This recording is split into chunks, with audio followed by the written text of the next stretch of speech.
కూడా 18+ ఉన్న ప్రతి ఒక్కరు ఈ వర్క్ చేసుకోవచ్చు. బట్ దీనికంటే ముందు మీరు కొంచెం ఓపికతో ఉండాలి. ఎందుకంటే ఈ వీడియో ఎండింగ్ వరకు చూస్తే మీకు ఫుల్ క్లారిటీ వస్తుంది. 100% ఈ వీడియో ద్వారా మీరు మీ యొక్క లైఫ్ ని కంప్లీట్ గా చేంజ్ చేసుకోవచ్చు. మీ లైఫ్ నే కాదు, మీ పిల్లల లైఫ్ ని, రేపు రాబోయే తరాల లైఫ్ ని కూడా మీరు చేంజ్ చేసుకోవచ్చు. జెన్యూన్ ప్లాట్ఫామ్ ఇది ఎక్కడ కూడా ఫేక్ కానీ ఫ్రాడ్ కానీ ఏది లేదు. ఈ వీడియో కంప్లీట్ గా చూసిన తర్వాత మీరే అంటారు. ఓకే, సో ఎనీవే ఆ వీడియోలోకి వెళ్లే ముందు మన భారతదేశం గురించి మాట్లాడుకుందాం. మన భారతదేశంలో విపరీతమైన పేదరికం ఉంది. మీరు చూడండి, 5% మంది మాత్రమే ధనవంతులు ఉన్న మన భారతదేశంలో 95% మంది పేదరికంలో మగ్గిపోతున్నారండి. మరి ఈ పేదరికానికి గల కారణం ఏంటి అంటే, మన దేశంలో ఉన్న ప్రతి ఒక్కరు దోచుకోవడం దాచుకోవడం తప్ప వేరే ఏం లేదు.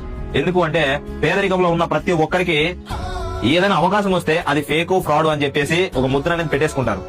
సో ఇలాంటి మైండ్ సెట్ ఉన్నంత వరకు మన జీవితాలు బాగుపడవు. బట్ మీకు నేను ఒక విషయం చెప్తాను చూడండి. మన తాత ముత్తాతల కాలంలో అప్పట్లో స్టార్టింగ్ ఏంటి అంటే, రాజ్యాలు రాణులు ఉండేవాళ్ళు. ఏ రాజు అయితే ఎక్కువ రాజ్యాలు పరిపాలిస్తుంటారో వాళ్ళకి సలాం కొట్టేవాళ్ళు. ఆ రెవల్యూషన్ అయిపోయిన తర్వాత ఎవరికైతే ఎక్కువ భూమి ఉంటుందో, ఇప్పుడు 1000 ఎకరాలు ఉన్న వ్యక్తి 100 ఎకరాలు ఉన్న వ్యక్తి ఉంటే, 100 ఎకరాలు ఉన్న వ్యక్తి 1000 ఎకరాలు ఉన్న వ్యక్తి సలాం కొట్టేవాడు.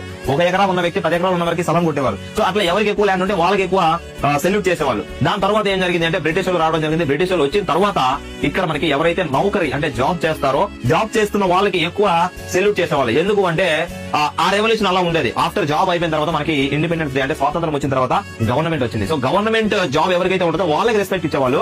ఆఫ్టర్ దాని తర్వాత ఎవరైతే సాఫ్ట్వేర్ జాబ్ చేస్తారో వాళ్ళకి రెస్పెక్ట్ ఇచ్చేవాళ్ళు.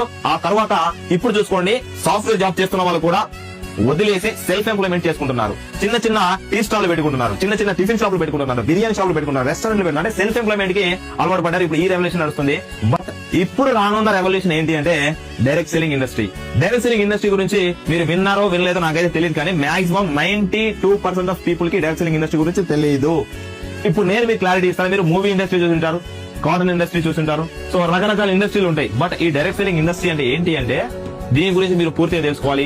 ఈ డైరెక్ట్ సెల్లింగ్ ఇండస్ట్రీ గురించి మీకు తెలిస్తే 100% ఖచ్చితంగా మీ లైఫ్ మారుతుంది. వాటిని ప్రధానంగా చూస్తే మన డైరెక్ట్ సెల్లింగ్ ఇండస్ట్రీ అనేది 1920లో అమెరికాలో కాలిఫోర్నియాలో స్టార్ట్ అయింది. మన దేశానికి వచ్చేసరికి 1996లో మన దేశానికి వచ్చింది. అంటే ఎన్ని సంవత్సరాలు పట్టిందో ఒకసారి ఆలోచించండి. 1996లో మన దేశానికి వచ్చిన తర్వాత 2016 వరకు విపరీతమైన మోసాలు జరిగినాయి. 2016 వరకు ఏ మోసాలు జరిగినాయి తెలుసా?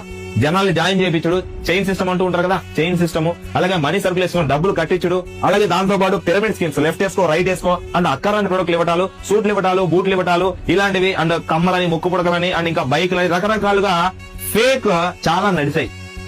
2016లో మనకి సెప్టెంబర్ 9వ తారీఖున 13 పేజీల గైడ్ లైన్స్ తీసుకొచ్చారు రామ్ విలాస్ పాస్వాన్ గారు. సో ఈయన ఒక సెంట్రల్ మినిస్టర్. ఈయన టీం ఏం చేస్తారంటే, అసలు డైరెక్ట్ సెల్లింగ్ ఇండస్ట్రీ అంటే ఏంటి, దీని గురించి పూర్తిగా తెలుసుకోవాలి. దీనివల్ల ఎందుకు అమెరికా అంత డెవలప్ అయింది, చైనా ఎందుకు డెవలప్ అయింది, ఆఖరికి